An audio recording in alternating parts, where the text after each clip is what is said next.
ক্ষমতার লোভ মানুষকে ঠিক কতটা অন্ধ করে দিতে পারে? রাজনীতিতে কি সত্যিই কোনো বিশ্বস্ত বন্ধু বা ছায়াসঙ্গী বলে কিছু নেই? আজ পশ্চিমবঙ্গের রাজনৈতিক অলিন্দে যে চাঞ্চল্যকর ঝড় উঠেছে তা দেখলে আপনার পিঠের শিরদাঁড়া দিয়ে হিম শীতল স্রোত বয়ে যাবে। হ্যাঁ, ঠিকই ধরেছেন। মুখ্যমন্ত্রী পদে বসার 1 সপ্তাহ কাটতে না কাটতেই চরম বিপাকে পড়েছেন শুভেন্দু অধিকারী। তার দীর্ঘদিনের ছায়াসঙ্গী অত্যন্ত ভরসাযোগ্য পিএস চন্দ্রনাথ রথ হত্যাকাণ্ডের তীর এখন সরাসরি তাঁর দিকেই ঘুরছে। প্রশ্ন উঠছে, যে মানুষটি শুভেন্দুর প্রতিটি পদক্ষেপের সাক্ষী ছিলেন, তাকে কি খুব ঠান্ডা মাথায় পদ থেকে সরিয়ে দেওয়া হলো? গদি দখলের নেশা কি এতটাই মারাত্মক যে নিজের সবচেয়ে বিশ্বস্ত অনুগামীকে প্রকাশ্য রাস্তায় ঝাঁঝরা করে দিতেও হাত কাঁপে না? আজকের এই এক্সক্লুসিভ ভিডিওতে আমি আপনাদের সামনে এমন কিছু বিস্ফোরক তথ্য ফাঁস করব যা দেখলে আপনিও ভাবতে বাধ্য হবেন, এই নৃশংস খুনের মাস্টারমাইন্ড আসলে কারা? পর্দার আড়ালে বসে থাকা কোন মহাশক্তিধর ব্যক্তিরা এই সুতো নাড়াচ্ছেন? একই সাথে জানাবো, ঘটনার পর থেকেই শুভেন্দু অধিকারী এই গোটা মামলাটিকে ধামাচাপা দিতে কি চাল চেলেছেন। বিস্তারিত জানতে ভিডিওটি একটুও মিস করবেন না। তবে শুরু করার আগে ঝটপট ভিডিওটিতে একটি লাইক দিয়ে দিন আর শেষ পর্যন্ত আমাদের সাথেই থাকুন। সময়টা তখন গভীর রাত। কলকাতার মধ্যমগ্রামের দোহারিয়া এলাকা। চারদিক নিঝুম, রাস্তাঘাট একেবারে জনমানবহীন।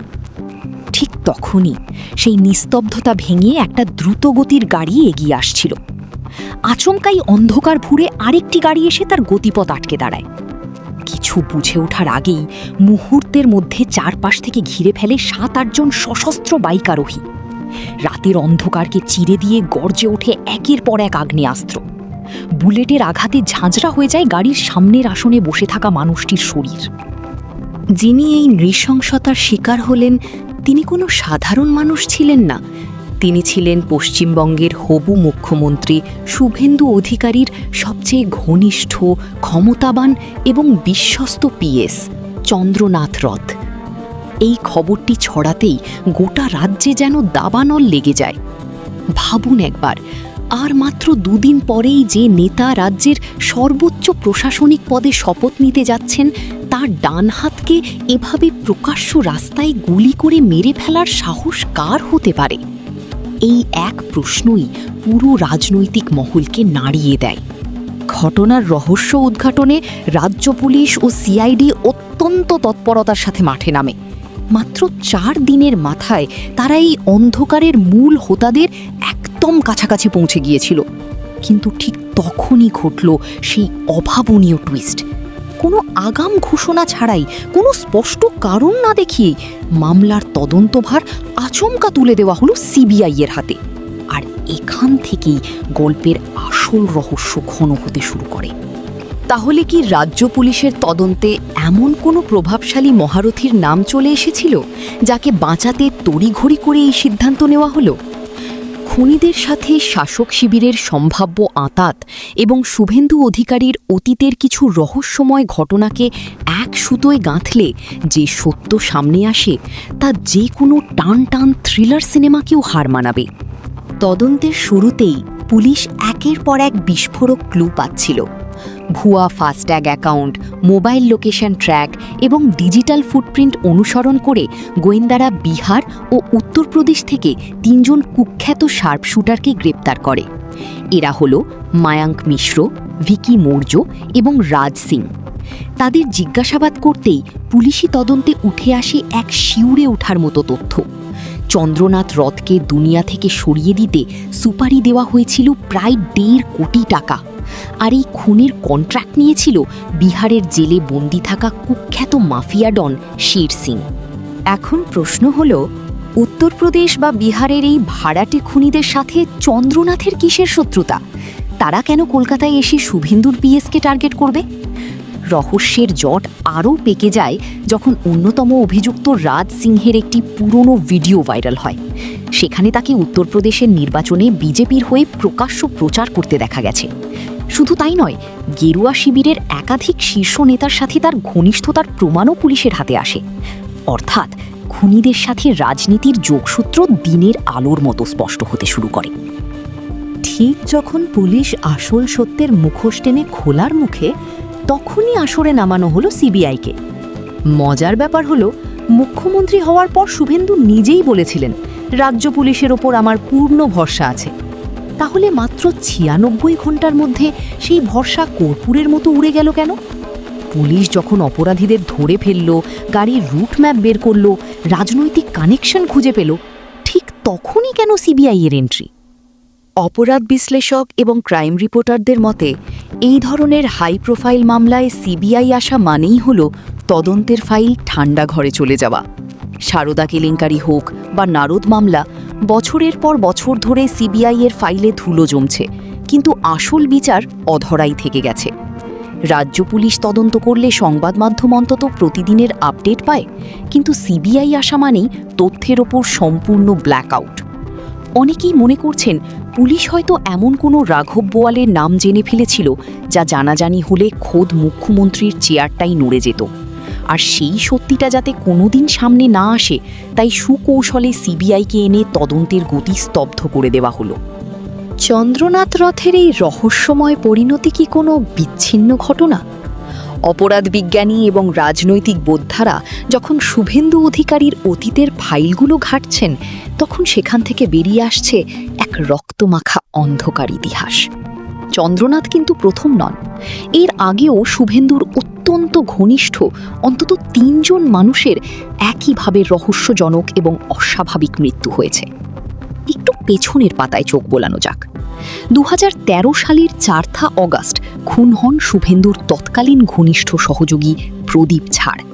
সেই হত্যাকাণ্ড নিয়ে হাজারো প্রশ্ন উঠলেও আজ পর্যন্ত তার আসল রহস্য ধামাচাপা পড়ে আছে। এরপর ২০১৮ সাল, আবারও একই রকম এক চাঞ্চল্যকর ঘটনা। শুভেন্দুর ব্যক্তিগত দেহরক্ষী শুভব্রত চক্রবর্তীর গুলিবিদ্ধ লাশ উদ্ধার করা হয় খোদ পুলিশ ব্যারাক থেকে। সেটাকে আত্মহত্যা বলে চালিয়ে দেওয়ার চেষ্টা হলেও সেই রহস্যের জট আজও খোলেনি। একের পর এক ঘনিষ্ঠ মানুষেরই অস্বাভাবিক মৃত্যু কি শুধুই কাকতালীয়, নাকি এর পেছনে লুকিয়ে আছে কোনো গভীর ষড়যন্ত্র? ২০২১ সালের সেই হাই ভোল্টেজ বিধানসভা নির্বাচনের সময় রহস্যজনকভাবে প্রাণ হারান শুভেন্দু অধিকারীর নিজস্ব গাড়ি চালক। সবচেয়ে চমকে দেওয়ার মতো বিষয় হলো, প্রতিটি ঘটনার ধরন বা প্যাটার্ন কিন্তু হুবহু এক। যারা মারা গেছেন তারা প্রত্যেকেই ছিলেন শুভেন্দুর অন্দরের মানুষ। কেউ পিএস, কেউ বডিগার্ড, আবার কেউ দীর্ঘদিনের বিশ্বস্ত ড্রাইভার। ক্রাইম এক্সপার্টদের মতে, একজন প্রভাবশালী রাজনেতার সবচেয়ে কাছের মানুষরাই জানেন তার ভেতরের আসল হাঁড়ির খবর। অঘোষিত কোটি কোটি টাকার লেনদেন, গোপন চুক্তি আর ক্ষমতার পিছনের অন্ধকার গল্পগুলো এই ছায়াসঙ্গীদের নখদর্পণে থাকে। আর যখনই এই কাছের মানুষগুলো কোনো কারণে বিপদের কারণ হয়ে উঠতে পারে বলে মনে হয়, তখনই তাদের চিরতরে সরিয়ে দেওয়া মাফিয়া রাজনীতির একটা বহু পুরনো এবং চেনা কৌশল। এই প্রসঙ্গে স্বাভাবিকভাবেই মনে পড়ে যায় সেই বহু চর্চিত নারদ স্টিং অপারেশনের কথা। ক্যামেরার সামনে শুভেন্দু অধিকারীকে যেভাবে টাকা নিতে দেখা গিয়েছিল তা গোটা বাংলা দেখেছিল। সেই ঘটনাই ইঙ্গিত দিয়েছিল যে রাজনীতির এই ঝকঝকে মঞ্চের আড়ালে কত শত কোটি টাকার অন্ধকার লেনদেন আর ক্ষমতার নোংরা খেলা লুকিয়ে থাকে। চন্দ্রনাথ রথ ছিলেন শুভেন্দুর ছায়ার মতো।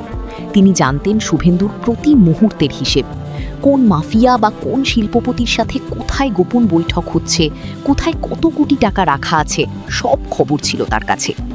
শুভেন্দু যখন মুখ্যমন্ত্রীর সিংহাসনে বসতে যাচ্ছেন, তখন চন্দ্রনাথ হয়তো এমন কিছু বিস্ফোরক তথ্যের পাহাড় হয়ে দাঁড়িয়েছিলেন যা শুভেন্দুর জন্য চরম অস্বস্তির কারণ হতে পারত। একবার ঠান্ডা মাথায় ভাবুন তো, রাজ্যে বিজেপি ক্ষমতায় এসেছে, শুভেন্দু অধিকারী মুখ্যমন্ত্রী হতে চলেছেন। এই সময়ে বাংলার মাটিতে এমন কোনো মাফিয়া ডন বা অপরাধীর ক্ষমতা আছে যে প্রশাসনের মদত ছাড়া খোদ মুখ্যমন্ত্রীর পিএসকে হাত দেবে? এটা কার্যত অসম্ভব। এই খুনের পেছনে নিশ্চিতভাবে এমন কারোর হাত রয়েছে যিনি একাধারে রাজ্য পুলিশ, প্রশাসন এবং আন্ডারওয়ার্ল্ড সব কিছু নিয়ন্ত্রণ করার ক্ষমতা রাখেন। 1.5 কোটি টাকার ডিল, উত্তরপ্রদেশের শার্প শুটার, শাসক দলের যোগসূত্র এবং সবশেষে সিবিআই এর প্রবেশ, সবকিছু মিলিয়ে চন্দ্রনাথ রথের এই খুন কোনো সাধারণ অপরাধ নয়। এটি ক্ষমতার অলিন্দে চলা এক নোংরা এবং রক্তপিপাসু রাজনীতির চূড়ান্ত নজির। রাজ্য পুলিশ হয়তো সেই মূল মাথার নামটা জেনেই ফেলেছিল, যিনি শেরু সিংকে এই 1.5 কোটি টাকার সুপারি দিয়েছিলেন। আর সেই নামটা যাতে কখনোই জনসমক্ষে না আসে, সেই কারণেই আজ তদন্তের ফাইল সিবিআই এর হিমঘরে বন্দী। শুভেন্দু অধিকারীর ঘনিষ্ঠ বৃত্তে একের পর একই অস্বাভাবিক মৃত্যু জনমানসে তীব্র ক্ষোভ ও সন্দেহের জন্ম দিয়েছে।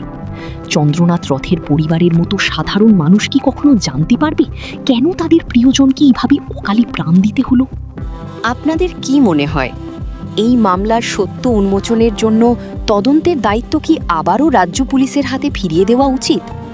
চন্দ্রনাথ রথের আসল হত্যাকারীদের কি আদেও শাস্তি হবে?